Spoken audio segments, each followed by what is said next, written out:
Pria ini bernama Welly.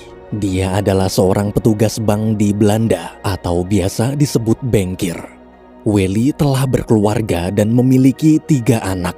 Pagi itu saat mengadakan pesta di rumah, para rekan kerja Welly terlihat sedang membahas tentang pemimpin baru mereka yang bernama Ros.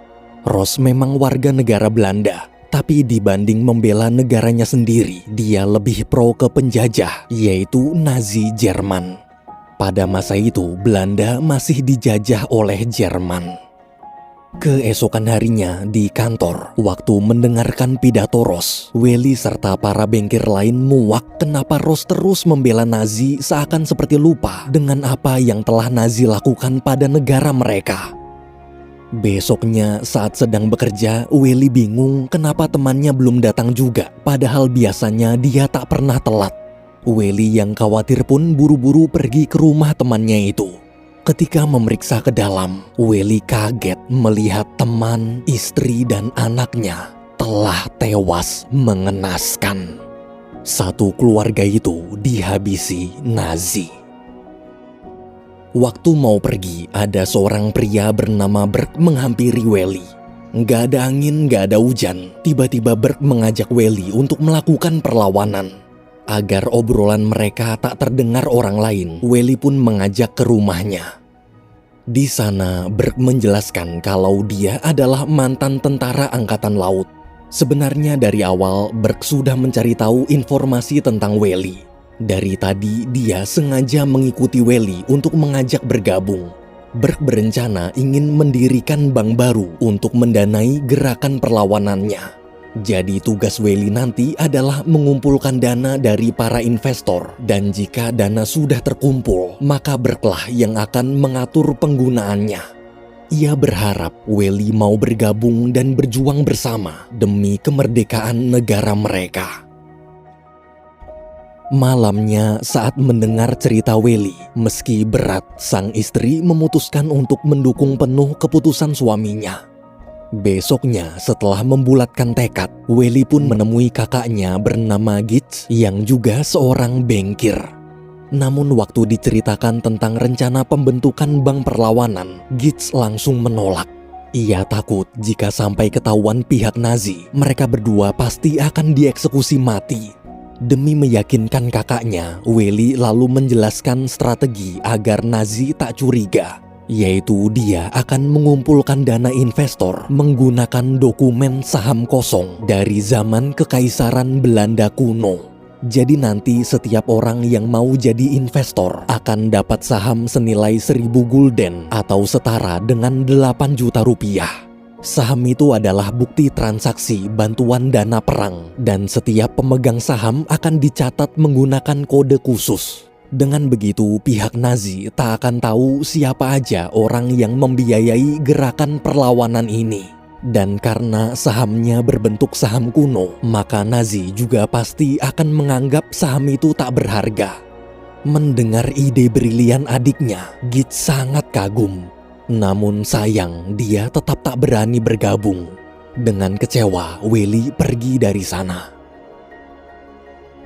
2 bulan berlalu, Welly tak pernah menemui kakaknya lagi. Hingga suatu hari saat Gits sedang membaca koran, mendadak Ros datang lalu memberitahu kalau dia akan menghentikan peredaran uang kertas senilai 1.000 gulden. Ros merasa akhir-akhir ini seperti ada transaksi ilegal menggunakan pecahan uang 1.000 gulden. Dia curiga ada masyarakat yang diam-diam memberontak.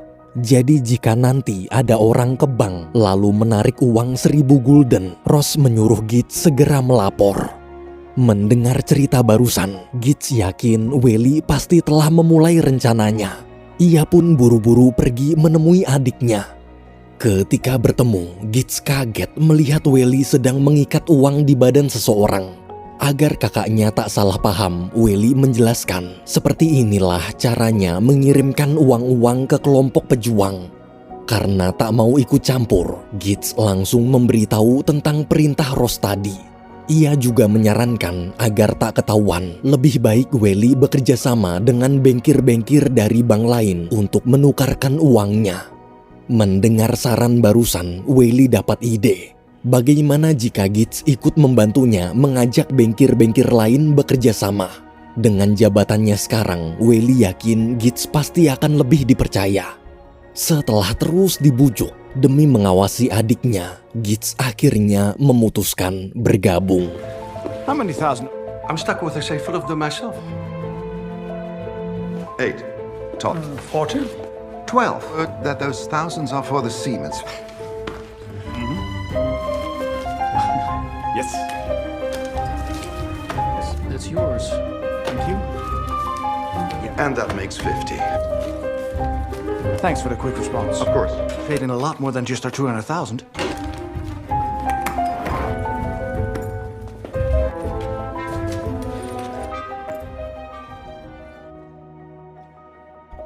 Dua minggu kemudian, Welly dan Gitz berhasil mengumpulkan banyak uang. Dan semua uang itu telah mereka kirimkan ke kelompok pejuang. Totalnya 600.000 gulden atau 4 miliar rupiah. Malam hari, Welly dan Gitz merayakan keberhasilan mereka di rumah. Saat sedang berdansa, istri Gitz bertanya bagaimana jika suatu saat nanti mereka ketahuan. Sambil tertawa, Welly menjawab, tak mungkin ketahuan karena dia jauh lebih pintar dari Nazi. Di sisi lain, terlihat Ross sedang pergi menemui komandan Nazi di markas pemberontak. Komandan cerita, tadi waktu para pemberontak ditangkap, dia menemukan ada banyak sekali uang dan amunisi senjata. Komandan merasa aneh dari mana para pemberontak dapat dana, padahal seluruh perputaran uang di negara ini selalu dipantau Nazi. Ross mengatakan dia yakin pasti para pemberontak dibiayai oleh bank ilegal. Daripada fokus menangkap satu persatu pemberontak, lebih baik Nazi fokus mencari orang di balik bank ilegal ini. Mendengar ucapan Ross, komandan berkata, "Iya juga ya." Keesokan harinya, Welly serta para anggota lain rapat membahas tentang perkembangan bank perjuangan mereka. Selesai rapat, malamnya Welly menemui Gitz.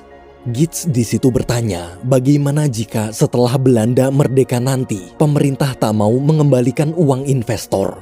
Sambil tersenyum, Welly memberitahu bahwa sebenarnya diam-diam pemerintah Belanda telah mengirimkan surat yang dimasukkan ke dalam kancing baju. Di surat itu, pemerintah membebaskan Welly meminjam dana kemanapun sebanyak 30 juta gulden atau 247 miliar rupiah untuk membiayai kelompok pejuang. Pemerintah janji akan mengganti seluruh dana pinjamannya setelah perang berakhir. Melihat surat tersebut, Gitz senang sekaligus bingung kenapa nominalnya terlalu besar. Uang 30 juta gulden itu mau digunakan untuk apa aja?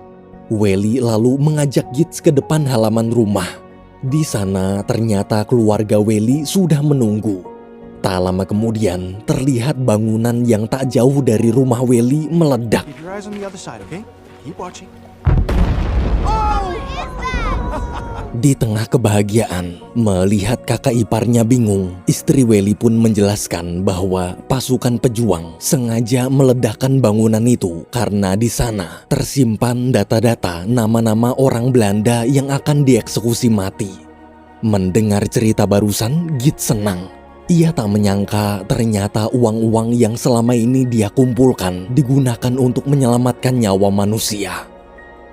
Suatu hari, tentara Nazi berhasil menangkap salah satu pejuang.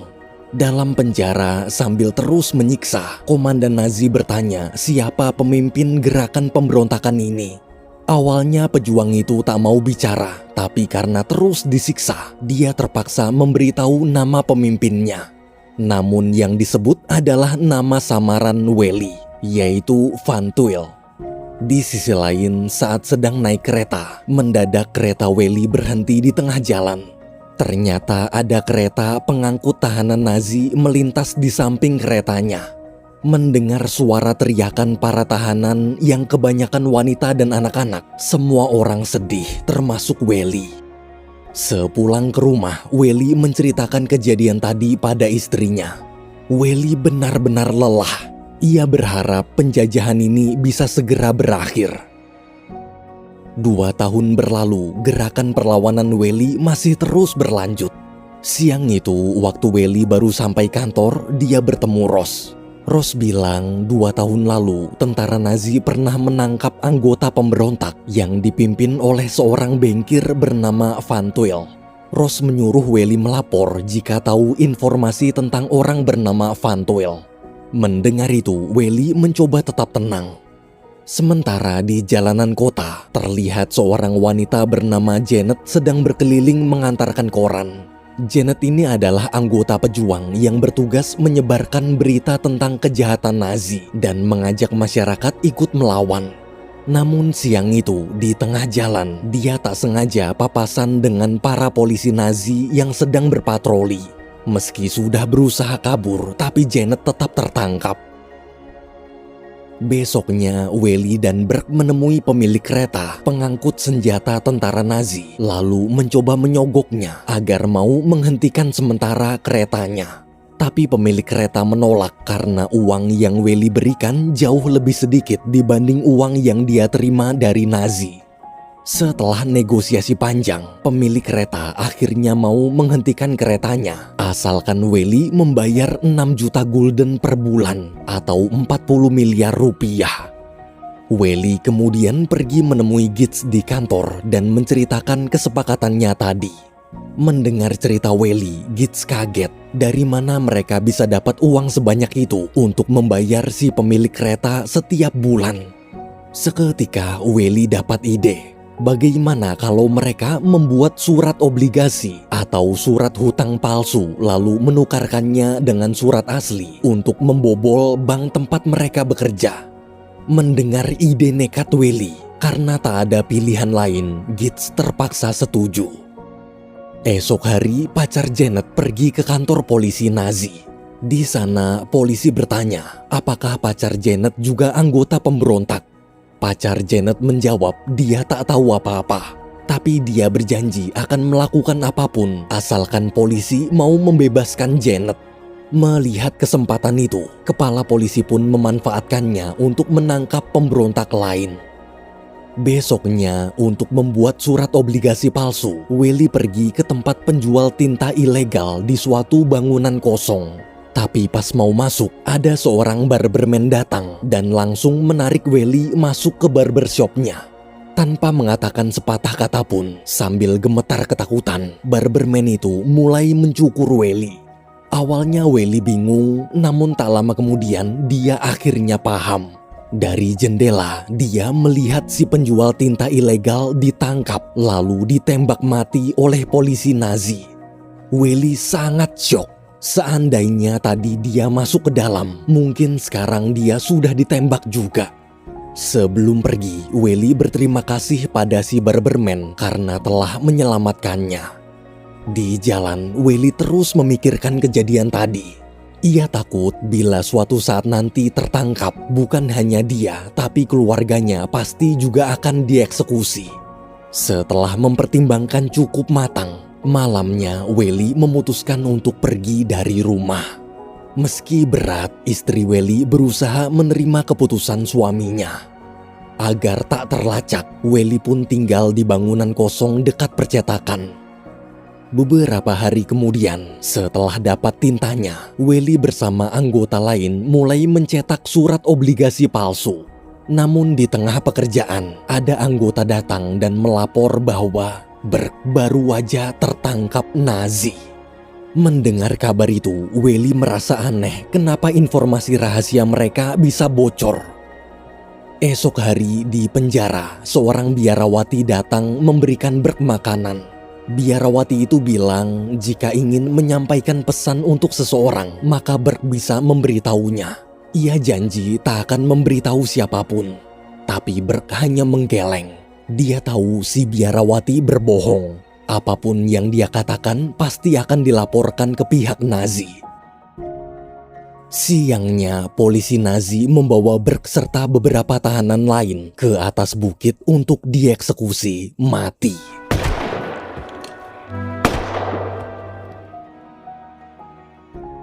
Di sisi lain, saat dapat kabar tentang eksekusi mati Burke, Welly teriak histeris. Ia tak menyangka Burke dieksekusi secepat ini. Gitz yang juga mendengar kabar itu pun meminta Welly berhenti sebelum mereka tertangkap juga. Tapi Welly menolak. Melihat sifat keras kepala adiknya, Gitz kesal lalu pergi dari sana. Sementara itu, salah satu anggota menemui Janet dan memberitahu kalau 3 hari lagi kelompok pejuang akan mengadakan rapat. Dia meminta tolong agar Janet membantu mencarikan tempat yang aman untuk rapat nanti. Malamnya dengan polos, Janet memberitahu pacarnya tentang jadwal rapat tadi. Pacar Janet pun menyarankan agar rapatnya diadakan di kantornya aja. Mendengar saran barusan, Janet setuju. Padahal tanpa dia sadari, sebenarnya pacarnya telah berkhianat. 3 hari kemudian, ketika sebagian anggota pejuang memeriksa kondisi kantor pacar Janet, diam-diam pacar Janet mengunci ruangannya.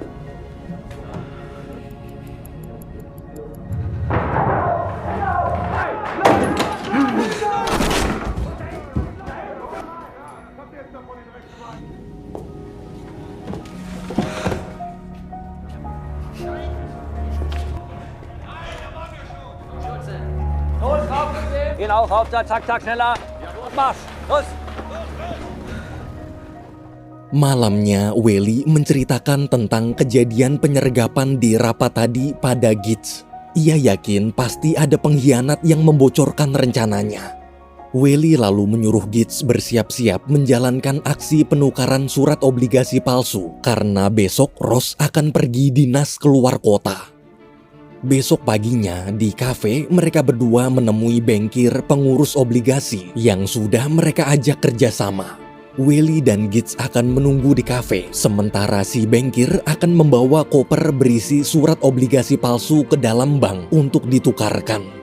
Namun beberapa menit kemudian tiba-tiba Ross datang. Padahal harusnya Ross masih dinas di luar kota.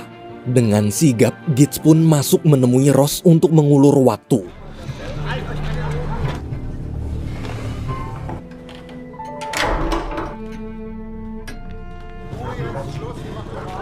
Maynard! Well...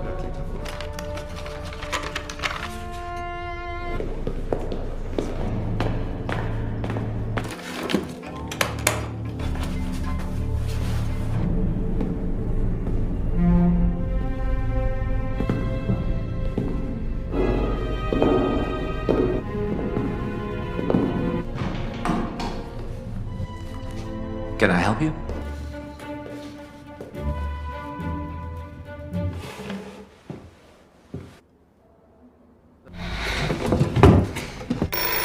But...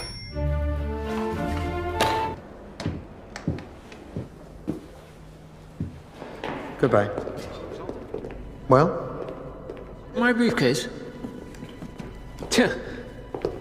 That's a real Swain and Edney. Not allowed.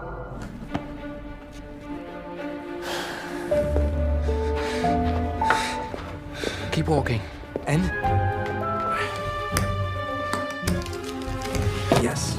Thank you for Mama. There's our money. And well protected. Rencana sukses. Untuk merayakan keberhasilan mereka, Welly mengajak Gitz minum-minum di gudang dekat rumahnya. Sambil tertawa, Welly bilang dengan uang sebesar ini, mereka bisa melakukan lebih banyak hal seperti mendanai Palang Merah, membangun rumah sakit darurat, serta hal-hal perjuangan lainnya. Welly yakin sebentar lagi perjuangan mereka akan berhasil dan Belanda akan bisa bebas dari penjajahan Nazi. 1 bulan kemudian, setelah sekian lama berpisah, Welly akhirnya pulang menemui keluarganya. Ketika bertemu, istri Welly meminta suaminya berhenti, namun Welly tak bisa karena sekarang ada banyak orang yang sedang bergantung padanya. Sebagai seorang pejuang, dia harus menyelesaikan apa yang telah dia mulai. Mendengar ucapan suaminya, istri Welly hanya bisa menahan sedih. Di sisi lain, terlihat beberapa anggota pejuang sedang diam-diam mengikuti pacar Janet. Mereka curiga kejadian penyergapan di rapat sebelumnya mungkin gara-gara pacar Janet berkhianat. Ternyata dugaan mereka benar. Di gereja, mereka melihat pacar Janet sedang mengobrol dengan polisi Nazi. Baku tembak pun terjadi.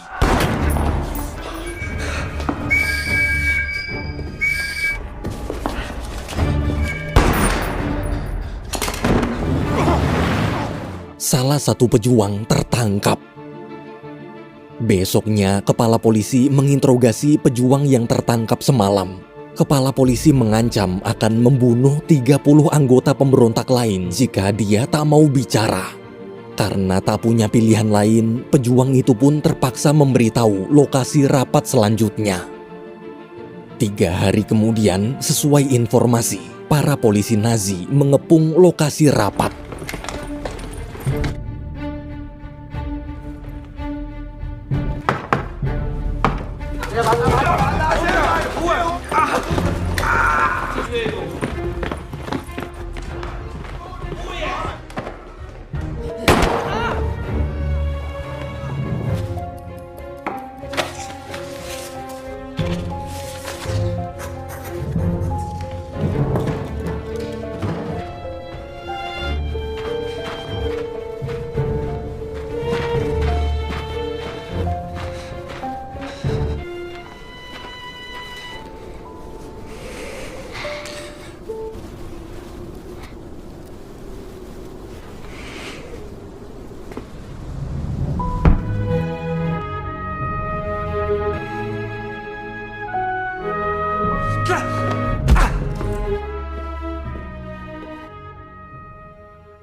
Siangnya, Gitz menemui istri Welly, lalu mengabarkan kalau adiknya telah tertangkap. Mendengar itu, istri Welly syok. Demi keselamatan keluarga adiknya, Gitz buru-buru mengajak istri dan anak Welly mengungsi ke desa sebelum Nazi datang. Dalam penjara, Welly berpesan pada salah satu rekan seperjuangannya, jika seandainya nanti dia dieksekusi mati, tolong sampaikan ke istrinya kalau dia sangat mencintainya. Esok hari, ketika sedang terdiam merenung, pasukan Nazi datang menyeret Welly. Ternyata identitas samaran Welly, yaitu Van Tuyl, telah terbongkar. Welly lah dalang dibalik semua pemberontakan ini. Ia pun disiksa hingga babak belur. Tak lama kemudian, Ross datang. Ross di situ bertanya, bagaimana caranya Welly bisa menjalankan organisasi sebesar ini dan mengumpulkan uang sangat banyak padahal dia hanya bankir biasa. Bukannya menjawab, Welly malah menyuruh Ross segera tobat karena sebentar lagi Belanda akan merdeka. Mendengar ucapan Welly, Ross hanya diam lalu pergi dari sana. Keesokan harinya, Welly bersama tahanan lain dibawa ke pinggir sungai untuk dieksekusi.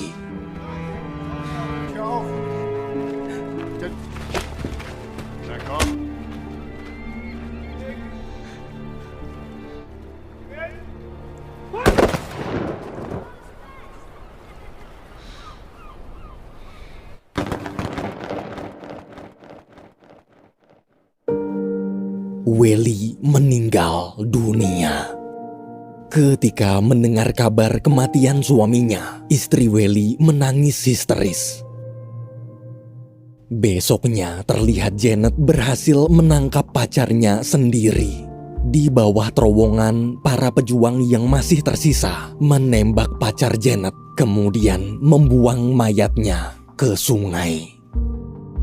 4 bulan berlalu setelah pertempuran panjang, tentara sekutu akhirnya berhasil mengambil alih Belanda dari Nazi Jerman. Ross pun ditangkap dan dipenjara di negara Kanada. Namun baru 1 hari ditahan, Ross memutuskan mengakhiri hidupnya sendiri. Sementara itu di Belanda, semenjak merdeka, para petinggi pemerintahan yang selama bertahun-tahun ini kabur ke Inggris kembali ke Belanda. Siang itu saat sedang rapat dan membahas tentang kisah perjuangan Welly, salah satu petinggi bertanya, kenapa Welly meminjam uang melebihi batas limit, bahkan sampai berbuat kriminal memalsukan surat obligasi dan mencuri uang bank sebesar 100 juta gulden. Padahal batas limit yang pemerintah sediakan hanya 30 juta. Gits di situ kesal. Kenapa mereka hanya sibuk membahas tentang uang aja? Padahal selama pemerintah kabur ke Inggris dan membiarkan rakyatnya dijajah, Welly lah yang selalu berjuang memerdekakan negara ini. Mendengar cerita itu, para petinggi terdiam. Selesai rapat, salah satu petinggi meminta Gits merahasiakan kasus pemalsuan surat obligasi yang telah Welly lakukan. Meski tujuan Welly mulia, tapi sekarang kondisi negara mereka baru aja merdeka. Jika sampai negara lain tahu tentang kasus kriminal besar ini, maka nama baik Belanda di mata dunia bisa hancur. Tanpa mengatakan sepatah kata pun, Gits langsung pergi meninggalkan gedung rapat. Ia kecewa kenapa kisah perjuangan adiknya harus dirahasiakan. Namun ketika Gits melihat ekspresi wajah orang-orang yang sekarang terlihat bahagia bisa hidup merdeka, rasa kesal di hatinya seakan hilang. Gits yakin bila adiknya melihat semua ini, dia pasti akan ikut bahagia.